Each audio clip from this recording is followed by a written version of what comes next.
Can you imagine a life where every passion is chased with ruthless dedication, where art and science don't just collide but dance in harmony across decades? That's the electric reality of Brian May, a man whose very existence defies the limits society loves to impose. In a single room, on a single day, history was made, as King Charles III extended his hand, dubbing Brian May a Knight of the British Realm. But this wasn't just a ceremony for a rock star. It was a moment that crystallized the story of a true polymath, a musician, a scientist, an activist, an imaginative force who transcends every category thrown his way.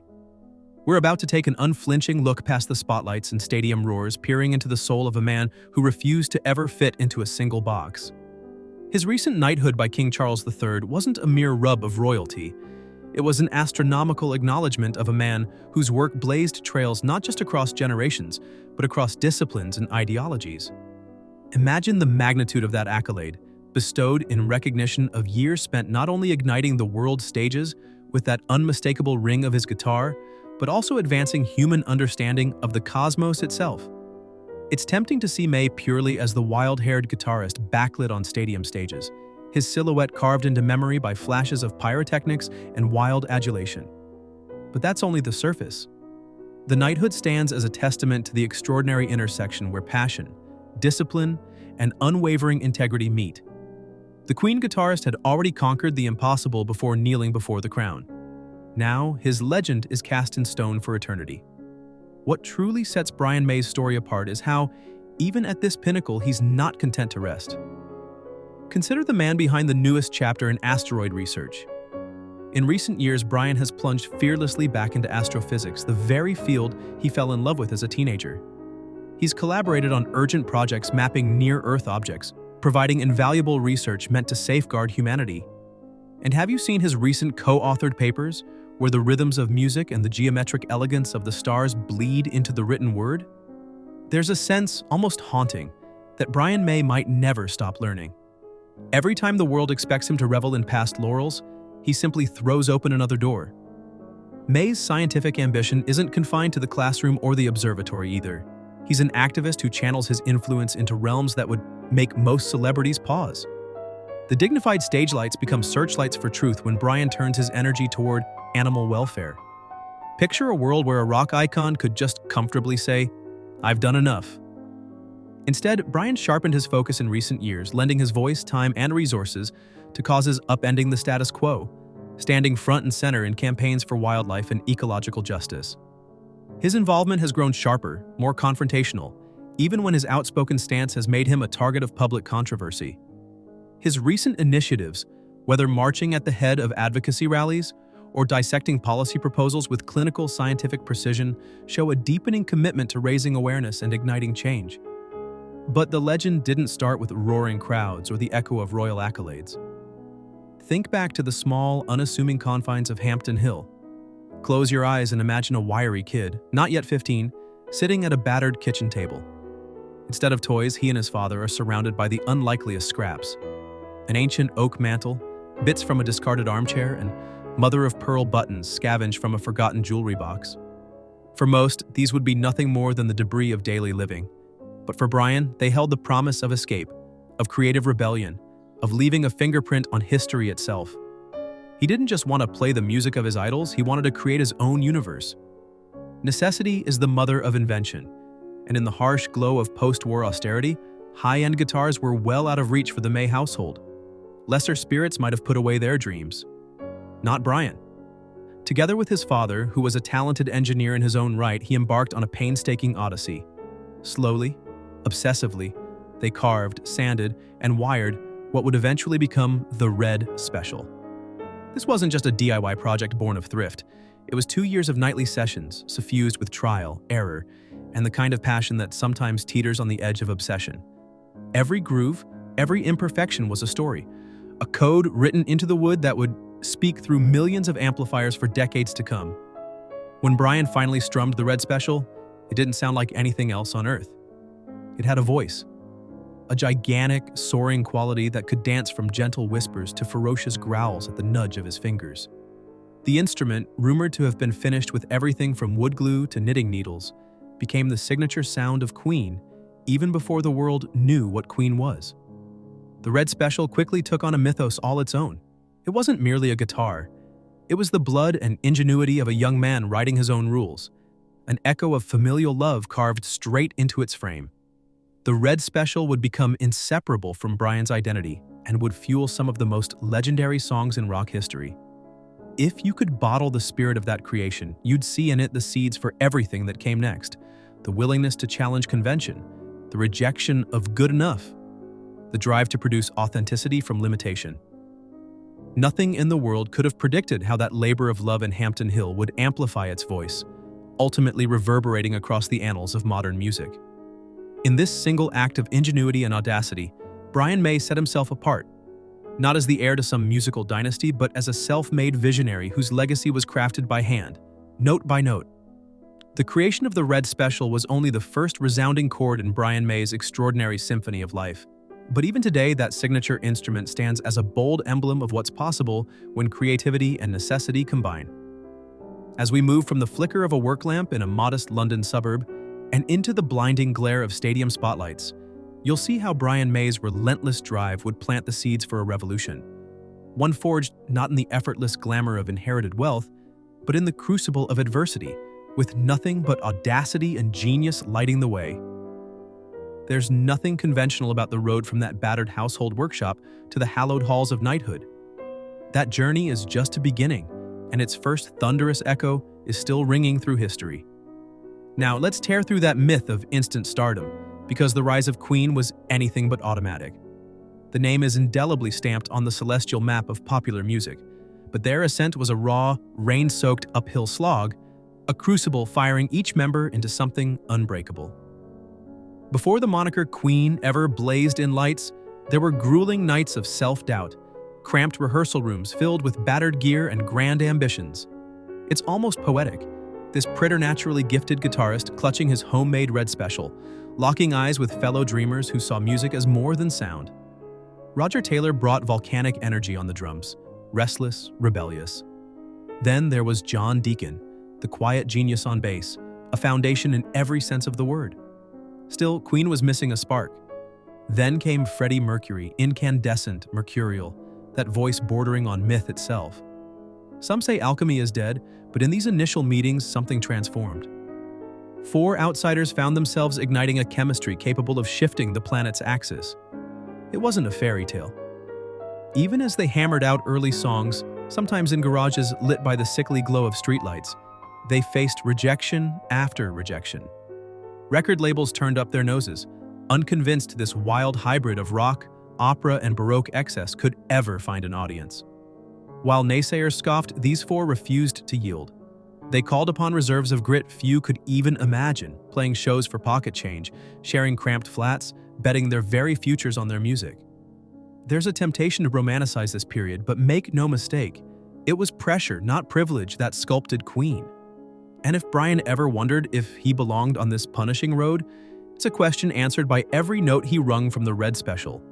Evidence that originality would not be silenced, not even by the world's collective skepticism.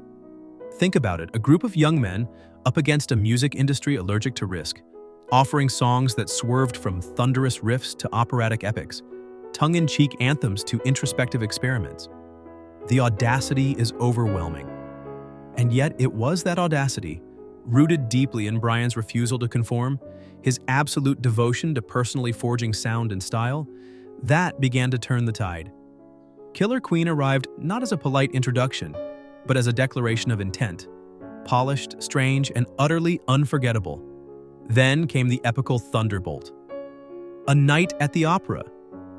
Within its tracks, Bohemian Rhapsody exploded like a supernova. Here was music so ambitious, so emotionally wild, that industry gatekeepers had no precedent for it.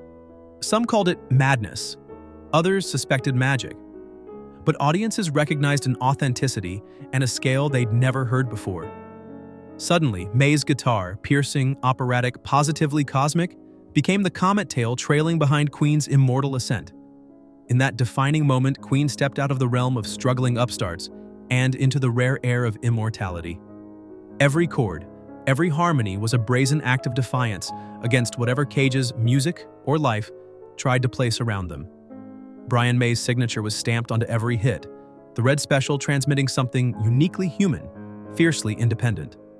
And yet, when the stage lights faded and the thunder of applause died down, Brian was still that same introspective soul, endlessly interrogating the cosmos, exploring both the stardust outside and the shadows within. But this meteoric rise came at a price, and Brian's struggle was not merely professional.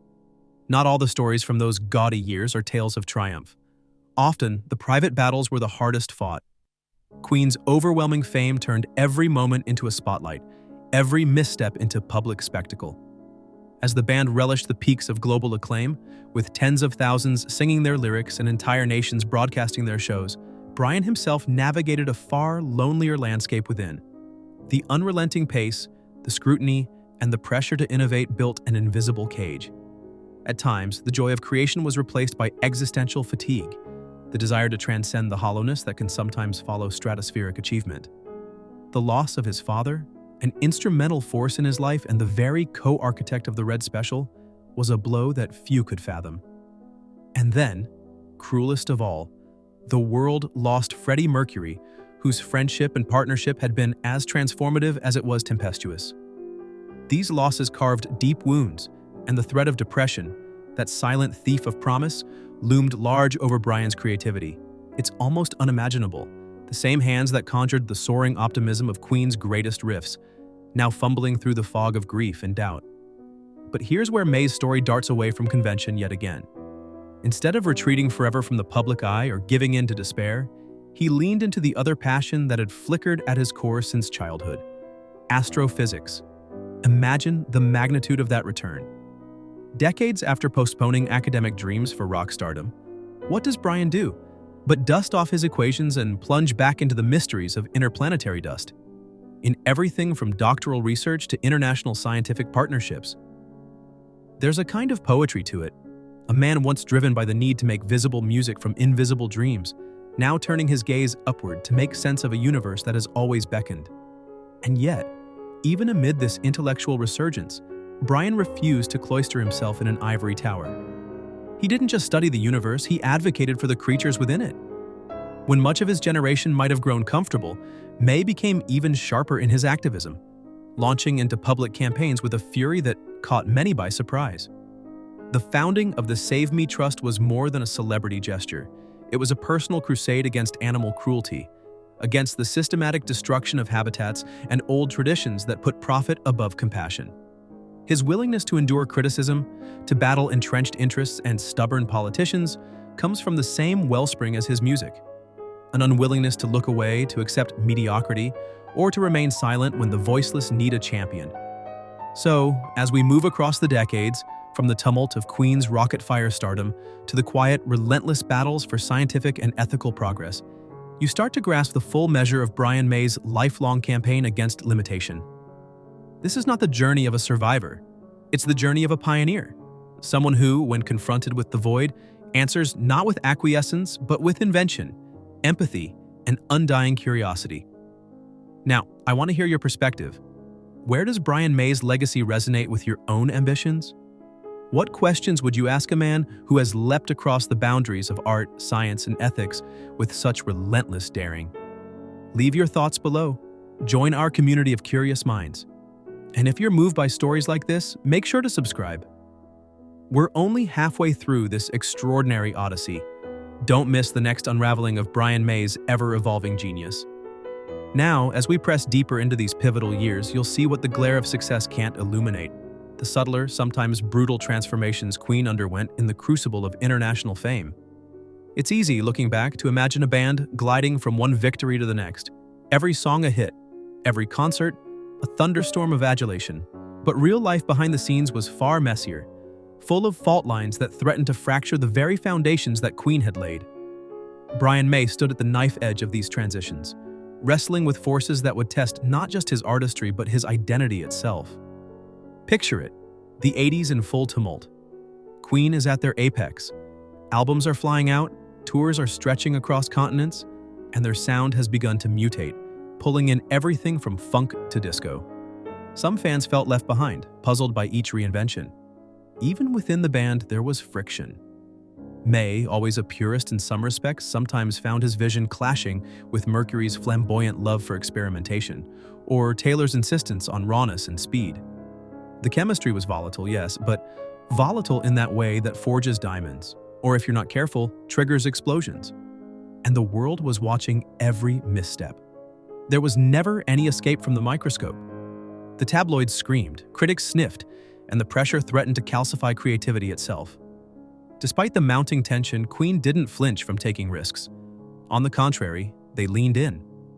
During these years, Brian's guitar work reached new heights. Think about the mythic opening of One Vision, that wall of sound, equal parts aggression and sophistication, the Red Special shrieking one moment and mourning the next. May's ability to conjure so many voices from a single instrument. It's not just talent, it's obsession.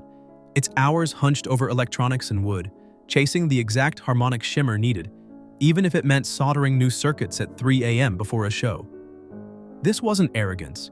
It was necessity, this desire to challenge limits, to see just how far the music, and by extension his own mind, could be pushed before the structure buckled.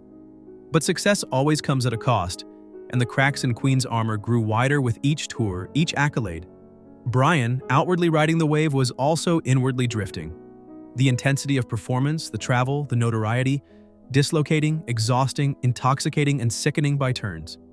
If you listen to his solos from this period, there's a restlessness there, a searching. You can almost hear the questions in the slides and bends, as if the music itself is asking, is this all there is? Does the next record need to be bigger, stranger, or just more honest? As the decade drew on, seismic shocks rattled Queen's world.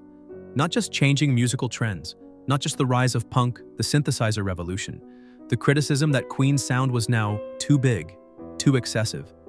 These were outside pressures, and Queen could always answer those with innovation. The more relentless threat was from within. The loss of grounding, the distance from family, the fraying connections between the band members, the knowledge that even the most thunderous applause can't fill certain voids. May, still straddling that impossible divide between rock titan and ideals-driven scientist, began to fracture in ways hidden even from those closest to him. And then came Live Aid 1985. A singular moment, a cultural rupture. Queen had been written off by some as dinosaurs, relics of a passing era. But in 20 magical minutes, broadcast to over 1 billion souls, they seized the very pulse of the global stage. Everyone remembers Mercury's command, but listen again, it's Brian's guitar, slicing through the chaos that underwrites the entire resurrection. In the afterglow, Queen wasn't just relevant, they were untouchable. For Brian, it was proof that the grand gambles, the confrontations, the times when he threatened to walk away, all of it meant something. The sound they had cultivated was not just entertainment. It had become essential, capable of unifying a fractured world, even if only for the span of a song. But the pendulum swings, always. Even as Queen rode the momentum, a shadow encroached. Freddie's illness, first whispered, then undeniable, cast a pall over everything. This was an era of secrets, where vulnerability was weaponized by both the media and by fate itself. Brian found himself navigating a grief that hadn't fully arrived yet, a sorrow hiding just behind each stage light. There's something surreal thinking of these men, once irrepressible in their bravado, now steeling themselves to watch a friend slowly depart in full view of a hungry world. The records kept coming, but the air was different. Every track seemed to carry an undertow of reckoning. The show must go on. Is that not a shout into the void, a desperate hope that artistry can outpace oblivion? And through it all, Brian returned again and again to the touchstones that grounded him, even as the world spun out of his control. Science became more than a hobby, more than an old dream. It was oxygen. Between touring and mourning, he dusted off research papers, reconnected with academic mentors, and began the slow reclamation of the self he'd surrendered to music. Imagine the discipline that required. Picture this: a man used to the chaos and euphoria of the road, now hunched once more over data about interplanetary dust, teaching himself to reacquire the focus that rock stardom had nearly devoured. He published, he lectured, he learned, slowly knitting together a second identity that in truth had always been there, shadowing the first. Yet it would be unfair, simplistic even, to imagine Brian as an archetype of suffering turned self-discovery. He was not content to stick to safe lanes, not willing to simply become that famous guy who does science now. The later chapters of his career reveal a man whose defiance remained undimmed. As Queen's fortunes shifted in the post-Freddie era, May grew more outspoken, fiercely protective of legacies both human and environmental. The Save Me Trust is the clearest example, not just a pet project, but an urgent, ongoing attempt to change the conversation about the value of animal life, about ethics, about the responsibilities that come with having the world's ear. He endured ridicule, sometimes outright vitriol, for his stances. But what critics missed is that Brian was never motivated by glory alone. This is someone who wakes each day haunted by unfinished work. Whether it's the next innovation in guitar sound, the next leap in understanding cosmic dust, or the next rallying cry for creatures with no one else to defend them. So where does all this lead? This life that's veered from one edge of possibility to another? The answer is both complicated and breathtaking. Brian May's enduring legacy is not in any single song, nor even in the wild, impossible arc from student to superstar to savior. It is in his refusal, as fierce now as it ever was, to accept a world bounded by simple categories. Every challenge, every sorrow, every quest for transcendence is woven into the music, the science, and the activism. If there is a lesson in his story, it is that the boundaries between disciplines, passions, even tragedies are porous, and that a life well lived is one that smashes through them all, forging new paths where there were only walls. The drama here isn't just about music, nor just about the solace found in scientific discovery. It's about the never-ending dialogue between the two, and the bruising, beautiful business of trying to find peace in both. Brian May stands as living proof that you can never predict where true originality, true conviction will lead, and that sometimes, out of the deepest turmoil, there explodes a light impossible to ignore. Even as the band endured the heartbreak of loss and the tectonic shifts that marked the end of an era, Brian May carried forward an inner dialogue that shaped the man he would become after the stage lights dimmed. The transition wasn't clean.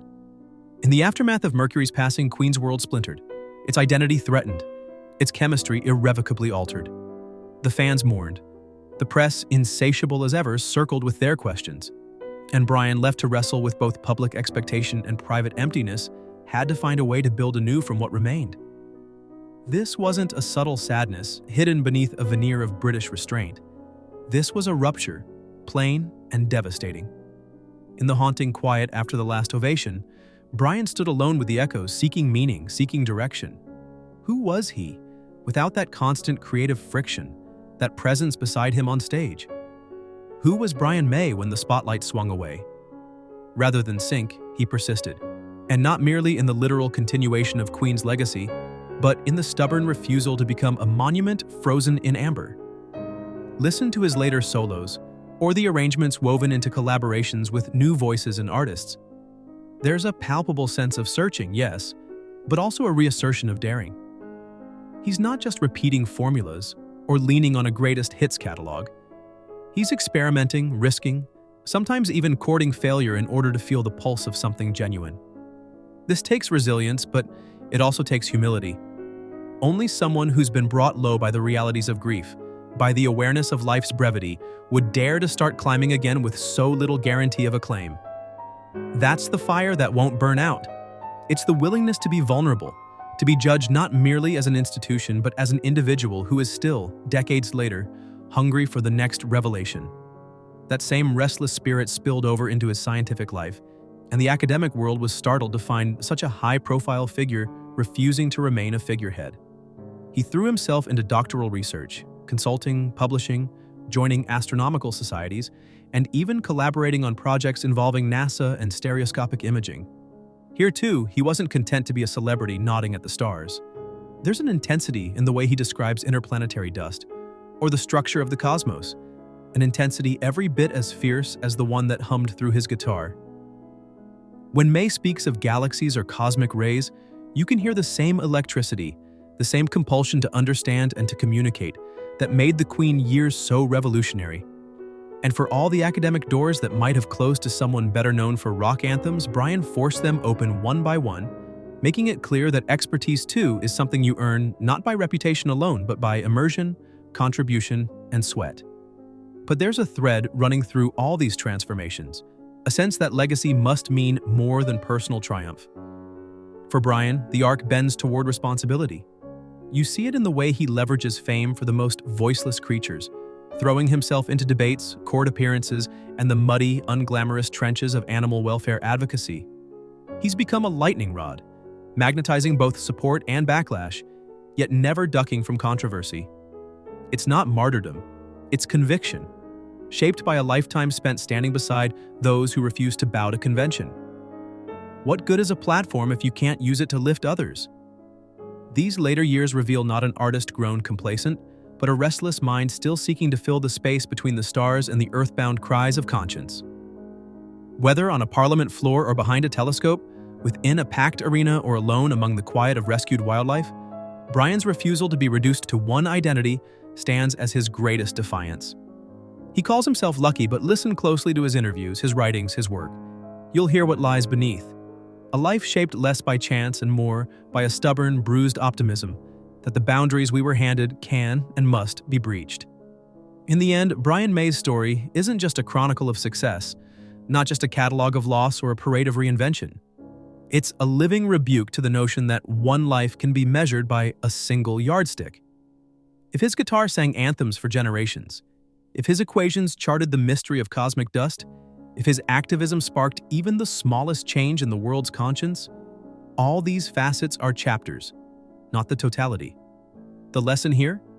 The walls dividing art from science, self from community, triumph from suffering. These walls were never as tall, never as solid as we were told. So look past the stadium echoes, past the headlines, and into the moments that nobody thought to document. The quiet all-night recording sessions, the drafts of academic papers corrected and recorrected, the tender release of a fox or badger back into the wild. That's the real story. Brian May has shown relentlessly that our roles are never finished, our dreams never really settled. We are all, in ways both small and seismic, capable of transformation if we refuse to be hemmed in by what came before. And now, I turn the lens toward you. What mix of passions have you shelved or set aside, thinking they were too odd a pairing, or that the world only has room for one version of you? Brian May's journey cries out, defy the narrow categories, chase what pulls at you even if it doesn't fit. Let legacy be a verb rather than a label. If this story resonates, share your thoughts below. What boundaries are you ready to blur? What dream are you daring to pick up again? And if you crave more stories that peel back the sheen of greatness to reveal the real struggles and triumphs underneath, don't forget to subscribe and join us for the journeys yet untold. Together, let's see how far a restless spirit can go.